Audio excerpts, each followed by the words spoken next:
तो परिवार कहाँ से बनेगा? तो अच्छा, तो आप ये कह रहे हो कि ऐसे लोग, ऐसा मोदी जी ने भी शादी नहीं की, योगी जी ने भी शादी नहीं की। मैं सच बोल लूंगा, मुझे सारी गोली मार दो, फांसी चढ़ा दो, मोदी जी का परिवार खराब करने वाला आरएसएस तो है। अच्छा, आरएसएस ये प्रचारक थे, और आरएसएस का नियम है कि जो प्रचारक होगा वो शादी नहीं करेगा।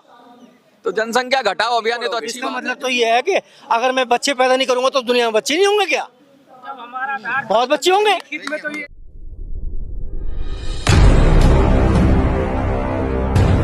42वां संविधान संशोधन रद्द करना होगा, हिंदू राष्ट्र घोषित करना होगा। आज जंतर मंतर पर लोग खड़े हुए हैं और हिंदू राष्ट्र को घोषित करने की बात कर रहे हैं। मैं एक बात कहना चाहता हूं, देश की 80% से ज्यादा आबादी हिंदू है। हिंदुस्तान के नाम से पूरी दुनिया में जाना जाता था ये, और अभी भी अगर आप चाइना में जाएंगे, मैं देखता हूं चाइनीज लोगों को, तो वो इंडिया नहीं समझते। चाइनीज लोग बोलते हैं हिंदुस्तान, हिंदू तो नहीं बोल पाते, हिंदुस्तान बोलते हैं वो। ज्यादातर देश हमें हिंदुस्तान के नाम से ही पुकारते हैं, ज्यादातर दुनिया के लोग। अंग्रेज लोग हैं वो इंडिया बोलते होंगे, लेकिन इधर जो हमारे आसपास की सभ्यताएं हैं वो हमें हिंदुस्तान के नाम से ही जानती हैं। और बहुसंख्यक होने के बाद भी, हिंदुओं का देश होने के बाद भी हिंदुस्तान कहने में कुछ लोगों को शायद शर्म आती होगी, कुछ लोग शर्म महसूस करते होंगे, लेकिन है तो हिंदुओं का ही स्थान। और पूरी दुनिया में अगर हिंदू कहीं मिलते हैं, हिंदू धर्म कहीं मिलता है और बहुतायत में मिलता है। कोई दूसरे देश में, नेपाल था हिंदू राष्ट्र, तो वहाँ तो फिर उन्होंने बदल ही दिया। और हिंदुस्तान था हिंदू राष्ट्र, लोग कहते थे कि हिंदुस्तान है तभी तो हिंदुओं का स्थान है, लेकिन आज घोषित करने की बात हो रही है। तो धीरज जी, हिंदुस्तान तो हिंदुस्तान है, एक कागज पर मोहर नहीं लगेगी तो क्या हिंदुस्तान हिंदुस्तान नहीं रहेगा? हिंदुस्तान तो हिंदुस्तान है ही, घोषित करने से क्या हो जाएगा? देखो मैं आपसे बताऊं, सबसे पहले आपको बताऊं, हमारा संविधान केवल अभी 75 साल का है, और हमारा सुप्रीम कोर्ट भी 75 साल का है। मगर सनातन धर्म अनंत काल से हजारों वर्ष पुराना है। भारत का जो वास्तविक स्वरूप है वो सनातन है। 1947 में भारत का बंटवारा जनसंख्या या क्षेत्रफल के आधार पर नहीं हुआ, हिंदू मुसलमान के नाम पे हुआ। जिन्ना ने ये कह के पाकिस्तान का हिस्सा मांगा कि हिंदू और मुसलमान एक साथ नहीं रह सकते। तो हो तो गया ना पाकिस्तान का, भारत का कुछ भी हुआ हो, मगर भारत का हिस्सा तो गया ना। भारत का हिस्सा गया, पाकिस्तान इस्लामिक राष्ट्र बना, तो भारत ऑटोमेटिक सनातन राष्ट्र बन गया। मगर हमारी निकम्मी सरकारों ने तो भारत के बन गया, तो फिर क्या दिक्कत है? तो हाँ, मैं बता रहा हूँ आपसे, सन 75 तक भारत का स्वरूप संविधान में संप्रभु था। सन 76 में इंदिरा गांधी सरकार ने, जब सारा विपक्ष जेल में था, सारे पत्रकार जेल में थे, तो सदन में बिना चर्चा के, बिना प्रस्ताव के 42वां संविधान संशोधन लागू कर दिया। और इसमें हमारे न्यायालयों की शक्ति कम हो गई और भारत का स्वरूप संप्रभु से हटाकर धर्मनिरपेक्ष कर दिया। आज अदालतों में जो इतने केस पड़े हैं, 10-10, 20-20 साल तक फैसला नहीं होता, वो यही कारण है। अगर 42वां संशोधन लागू जो किया, ये अगर हट जाए तो मुकदमे बहुत जल्दी से खत्म होंगे, न्यायालय की शक्ति बढ़ेगी और भारत का सम्मान बढ़ेगा। धर्मनिरपेक्ष, आज 2 पैसे का आदमी चोर भी कहता है मेरा देश धर्मनिरपेक्ष है, सेकुलर भारत है, तुम कौन हो? अरे जब तुमने पाकिस्तान लिया, तुम्हारा भारत में अधिकार क्या है?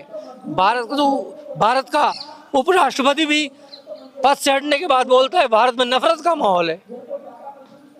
ये बताओ, मुझे एक घटना बताओ कि किसी मंदिर से कभी किसी मुस्लिम जुलूस पे पथराव हुआ क्या?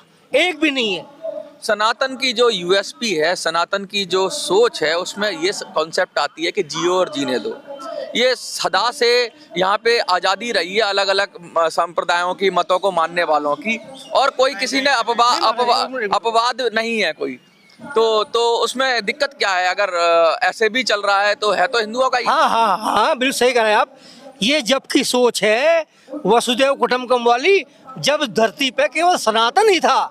ये तब की सोच है। और सोच का मतलब क्या है कि हम भी सुखी, हमारे पशु भी सुखी, हमारे पक्षी भी सुखी, हमारी नदियां भी पवित्र, हमारे पेड़ भी हरे भरे। ये तब की सोच है, कबीलों वालों के लिए नहीं है। तो सनातन तो सदा की सोच है ना, फिर बदल कैसे जाएगी? ये तो सदा के लिए है, यही बात इसका उत्तर मैं देता हूँ। महाराज ये हम जगत अच्छा अब जा रहा हूँ। हाँ, सदा की सोच है। हाँ। मगर भोजन वही खाने योग्य होता है जो ताजा। जब उसमें कीड़े पड़ जाएंगे कौन खाएगा? जब भोजन में कीड़े पड़ जाएंगे तब वो सोच काम नहीं करेगी।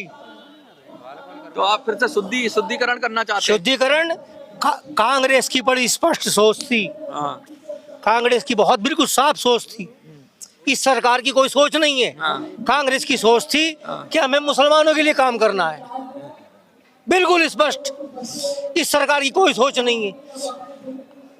अल्पसंख्यक आयोग बनाया कांग्रेस ने, मुस्लिम पर्सनल ये बोर्ड बनाया कांग्रेस ने, वक्फ बोर्ड बनाया कांग्रेस ने, पाकिस्तान बनाने के बाद इन्हें नागरिकता का अधिकार दिया कांग्रेस ने। इस सरकार की तो कोई सोच ही नहीं है। तो आप ये सरकार से चाहते क्या हो, या फिर करोगे ऑप्शन क्या? नई सरकार बना लोगे, अपनी सरकार बना लोगे, क्या करोगे? हम राजनीतिक लोग नहीं है। सरकार बदलना, सरकार बनाना, सरकार बिगाड़ना हमारा काम नहीं है। अच्छा एक चीज बताइए मुझे, जैसे कि इस्लामिक मान्यताएं हैं कि किसी और दूसरे धर्म को जगह ही नहीं देना।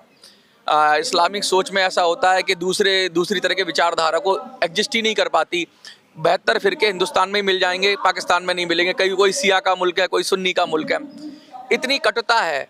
हिंदुओं में तो आपको यहीं मिल जाएगा, यहाँ मैथिल ब्राह्मण मिल जाएंगे जो कि मछली भी उनका भोजन होता है, और यहाँ पर ऐसे ब्राह्मण भी मिल जाएंगे जो शाकाहारी भी हैं। हर तरह की चीज फलती फूलती है यहाँ पर, हर तरह का विचार फलता फूलता है, समावेशी विचार है। तो उसको एक तरीके से कह देने भर से क्या फर्क पड़ जाएगा? क्योंकि मोहन भागवत जी तो कह रहे हैं खड़े होकर कि मुसलमान भी हिंदू हैं। मोहन भागवत जी की तो कोई जुबान का विश्वास ही नहीं करता। वो तो साल में एक बयान को 4 बार बदलते हैं। कभी कहते हैं हिंदू राष्ट्र बनना चाहिए, कभी कहेंगे हिंदू राष्ट्र है, कभी हिंदू राष्ट्र होगा। उनकी तो कोई गारंटी नहीं है। हमारे यहाँ 70 साल के बाद आदमी सटिया जाता है, उनका वो ये हाल है। मोहन भागवत जी सटिया गए बिल्कुल 100%। मेरे मुकदमा कर दे, मैं तो कह रहा हूँ। अरे उन्हें तो अपने पद पर होना ही नहीं चाहिए। इन्होंने हिंदुओं की जनसंख्या खराब करी आरएसएस वालों ने, क्योंकि जितने प्रचारक हैं उनकी शादी नहीं होती, वो शादी नहीं करते, तो परिवार कहाँ से बनेगा? तो अच्छा, तो आप ये कह रहे हो कि ऐसे लोग, ऐसे मोदी जी ने भी शादी नहीं की, योगी जी ने भी शादी नहीं की। मैं सच बोल लूंगा, मुझे सारी गोली मार दो, फांसी चढ़ा दो, मोदी जी का परिवार खराब करने वाला आरएसएस तो है। अच्छा, आरएसएस ये प्रचारक थे। और आरएसएस का नियम है कि जो प्रचारक होगा वो शादी नहीं करेगा। तो जनसंख्या घटाओ अभियान, ये तो अच्छी बात है। जनसंख्या बढ़ रही है, संसाधनों की कमी तो है। सब सच्चा है, हिंदुओं खड़ा करके गोली मार दो, जनसंख्या खत्म हो जाएगी। नहीं, ऐसी बात तो नहीं कह सकते। फिर और मतलब क्या है? आरएसएस का नियम है कि जो तो आप क्या चाहते हो? हिंदू बच्चों की लाइन लगा दें, दनादन बच्चे पैदा करते जाएं? मेरा एक लड़का है, मान लो, हाँ। अब उसके बच्चे होंगे, हाँ। ना कोई चाचा होगा, हाँ। ना ताऊ होगा, अच्छा, ना कोई बुआ होगी, ना कोई मौसी होगी, परिवार खत्म। परिवार की संकल्पना खत्म, कुटुंब खत्म। मेरे 4 बच्चे हैं। अच्छा। दो लड़के हैं, उनका चाचा भी है, ताऊ भी है। अच्छा। 2 लड़कियां हैं, उनके जो बच्चे होंगे उनकी मौसी भी होंगी, मेरे लड़कों के बच्चों की बुआ भी है। मेरा परिवार कंप्लीट है। तो हमारे 2 सही नहीं है नारा? तुम 2 भी मत करो, हाँ। हिजड़े बन जाओ। किसने कहा? अस्पताल जाओ, ऑपरेशन करवाओ।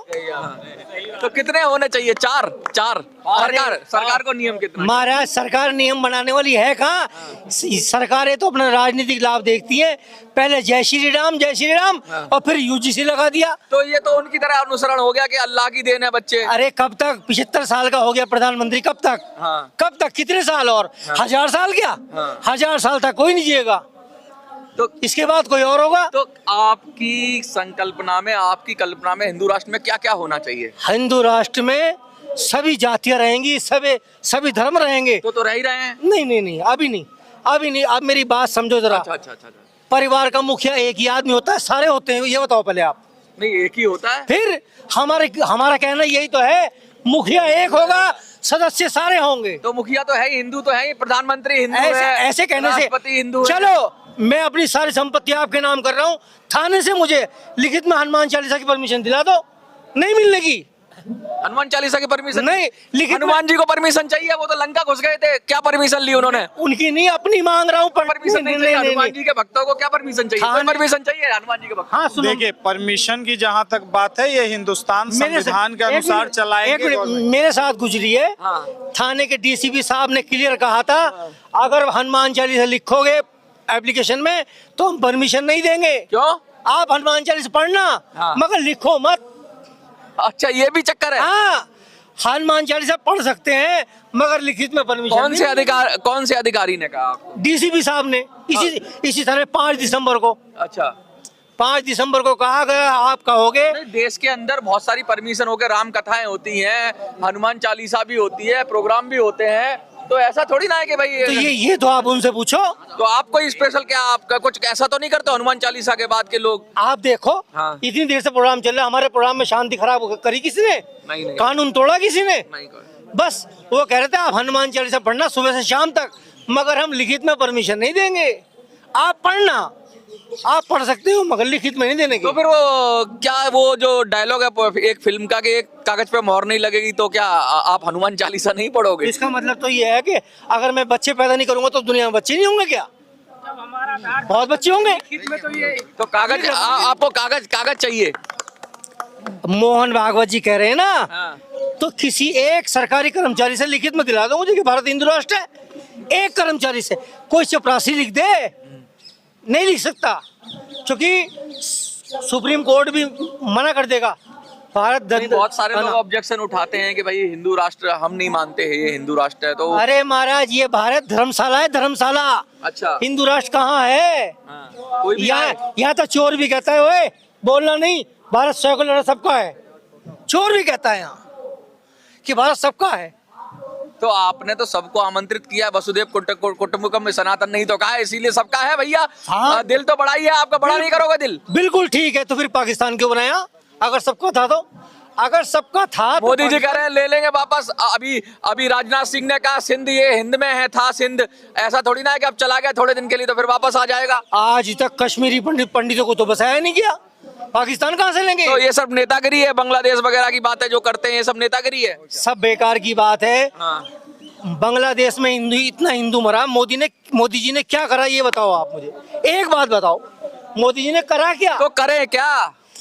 सरकार का दायित्व क्या है ये बताओ, सरकार की जिम्मेदारी क्या है? अरे बजट में कम कर दिया, आधा पैसा दे दिया बांग्लादेश को। आधा पैसा देने से हिंदू जिंदा हो गए?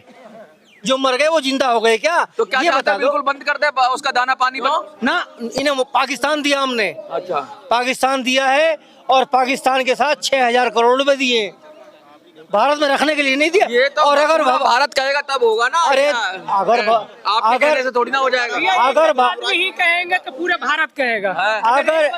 अगर भारत में रखना था तो पाकिस्तान बनाना क्यों था? तो बनाया क्यों? वापस खत्म करके मिला लो पाकिस्तान। मिलाओ। ऐसा हो सकता है क्या? हैं? ऐसा हो सकता है क्या? मुझे क्या पता, बड़े बड़े बाहुबली हैं बैठे हैं। इंटरनेशनल रूल्स एंड रेगुलेशंस है ना, आप अभी बोल रहे थे ना कि पाकिस्तान ले ले, राजनाथ सिंह बोल रहे थे, ये बोल रहे थे, इंटरनेशनल रूल्स एंड रेगुलेशंस है ना। कौन सा रूल? अमेरिका मानता नहीं, वेनेजुएला को उठा लाया राष्ट्रपति को, रसिया मानता नहीं, यूक्रेन में घुस गए। बनने में कम से कम 200 साल लगेगा। आपकी आर्थिक स्थिति तोड़ के रखा है सरकार। 1947 के बाद से जो स्थिति है देश की, आप गरीब हो। इंदिरा नेहरू का नारा क्या था? गरीबी हटाओ। इंदिरा का नारा क्या था? गरीब हटाओ। आज हम लोग हट गए हैं। हिंदू राष्ट्र कहाँ से लाएंगे? नाम क्या क्या आप हिंदू लगाते हैं क्या? लगाते हैं क्या हिंदू? तो नाम एक कागज पे मोहर नहीं लगेगी तो हिंदू नहीं रहेगा भाई? आप कॉन्स्टिट्यूशन से चलते हैं, कोर्ट में जाके बोलिए ना कि संविधान से ही चलेंगे। संविधान से तो मोहर तो लगनी चाहिए, संविधान वाली। तो भारतीय तो है ही हैं सारे। ऐसे कहने में कुछ नहीं, ऐसे कहने में है ना, हिंदू बेकार नहीं की है बात। ना, आप हिंदू हो। आप अच्छा, एक बात बताइए मुझे, मैं अपने पिता की संतान हूँ, इसका मतलब ये थोड़ी ना कि माँ की संतान नहीं हूँ। मैं अगर दिल्ली में रहता हूँ, इसका मतलब ये प्रमाण तो आपकी माँ ही दे सकती है। नहीं, इसका मतलब ये तो नहीं है कि अगर हम अपने पिता की संतान हैं तो हम तो वैध हैं, क्योंकि हमारे पिता का हमारी माता से विवाह हुआ ना। वो लिविंग में तो नहीं थी। अगर हम लिविंग में, हमारी माँ लिविंग में होती तो हम नहीं कह सकते पिता। हमारे पिता का बाकायदा विवाह हुआ, समाज के सामने हुआ। अच्छा, आप भारतीय भी हो सकते हैं और आप हरियाणवी भी हो सकते हैं, आप हिंदू भी हो सकते हैं और आप भारतीय भी हो सकते हैं। दोनों चीजें एक साथ क्यों नहीं हो सकती? आप हमें बांटो मत, जैसे सरकार बांट रही है ना यूजीसी से, ऐसे मत बांटो आप तो हमें। क्या करें फिर? आप हमें हिंदू रहने दो। अच्छा, हिंदू रहने दें। हाँ, हिंदू भारतवासी हैं? है। आपका पूरा नाम भारद्वाज जी, हेलो, पूरा नाम क्या है? धीरज भारद्वाज। तो भारद्वाज भी तो लगाया हुआ है आपने। भारद्वाज मेरी जात नहीं है, मेरा गोत्र है। तो गोत्र भी तो लगाया हुआ नहीं है। नहीं, गोत्र भारद्वाज ऋषि को मानता हूँ मैं तो। अच्छा, तो भारद्वाज लगाया, हिंदुस्तानी ना। लगा देते पीछे। तो ठीक है, चलो आज मैं हिंदू हूँ, मैं और तो हिंदुस्तान, चलो हिंदू मान लिया इस बात को। हिंदू भी नहीं देखिए, हूँ, मैं तो कट्टर हिंदू हूँ। कट्टर हिंदू है। आपने यूजीसी चिल्ला रहा था ना, यूजीसी बंगाल में ओबीसी में लगभग 65% मुस्लिम ओबीसी में है। कल अगर कोर्ट में ये केस देखिए, जाता है- ओबीसी जर्नल, इसमें ही लोग मैं बटे बता रहा हुए हूं ना हैं। आपसे। लगातार लोग बटे हुए हैं, जात में, स्टेट में, भाषा में, और उसके बाद भी लोग कह रहे हैं कि हिंदू। मैं ये कहता हूं कि हिंदू होना तो सब हिंदू हैं ही हैं। अगर एक परिभाषा के अनुसार किया जाए तो हिंद महासागर, अरब सागर, ये सारा सागर चारों तरफ, 3 तरफ से घेरा हुआ है, बंगाल की खाड़ी और ऊपर हिमालय तक। जो जितने भी लोग रहते हैं उनको जियोग्राफिकली हिंदू ही कहा जाता है और उसमें कोई आपत्ति नहीं है। लेकिन जब हिंदू के नाम पर आप एक पर्टिकुलर सेट बनाएंगे, क्योंकि हिंदू इतना विस्तृत शब्द है ना, इतना बड़ा शब्द है कि उसमें सब समा जाता है, समंदर है। लेकिन अगर उसको छोटे से दायरे में कैद करेंगे तो बड़ी मुश्किल हो जाएगी। फिर कुछ लोग अलग तरह से बिहेव करेंगे। कुछ अभी भारद्वाज जी हैं, कोई ओबीसी हो जाएगा, कोई एससी हो जाएगा, कोई एसटी हो जाएगा। भारत में कोई मुसलमान है ही नहीं आज की तारीख में, एक भी नहीं है। तो आप, ये सब तो हमारे लोग हैं जो पहले सनातनी थे। भारत में मुसलमान कहाँ से आया? मुगल आए थे, चले गए। ये तो सब हमारे सनातनी लोग हैं जिन्होंने अपने सबकी बात से जो मान रहे तो सबको जो चल रहा है। इन्होंने अपना बाप बदल लिया, मगर वो सब सनातनी है। और ये हमारी कमियां रही, हमारे समाज की कमियां रही, जिस कारण उन्होंने इस्लाम धर्म स्वीकार कर लिया। देखिए, बहुत सारी बातें हैं, लेकिन मोटी बात तो ये है कि भारत तो भारत है और भारत को कई नामों से पुकारा जाता है। हम ज़्यादा नाम पर जोर नहीं देते, हम काम पर ज़्यादा जोर देते हैं। लेकिन अब ये नाम पर भी जोर देने की बात इसलिए आ रही है कि शायद कुछ लोगों को लग रहा है कहीं ऐसा ना है कि नाम गुम जाए, क्योंकि नाम तो नाम है। और जिस कहते हैं राम से बड़ा राम का नाम, ऐसी एक कहावत है। नाम भी बड़ा महत्व रखता है। शेक्सपियर ने तो कहा था व्हाट्स इन अ नेम, लेकिन हमारे यहाँ कहा गया है ना, राम से बड़ा राम का नाम। तो ये भी नाम भी बहुत जरूरी है और नाम पर भी मंथन होना चाहिए, चिंतन होना चाहिए और सबकी आम राय से जो भी स्वीकार्य हो इस देश के अंदर वो होना चाहिए, क्योंकि हम हमेशा आम सहमति से चले हैं। यही हमारा सोच है, यही हमारा वसुधैव कुटुंबकम का नारा है। अब उस नारे का साइड इफेक्ट हो जाता है कभी कभी। हमारी ताकत को ही हमारी कमजोरी समझ लेते हैं, हमारी उदारता को हमारी कमजोरी समझ लेते हैं। आपको क्या लगता है कमेंट में लिखिए। देखते रहिए मिनी संसद। धन्यवाद।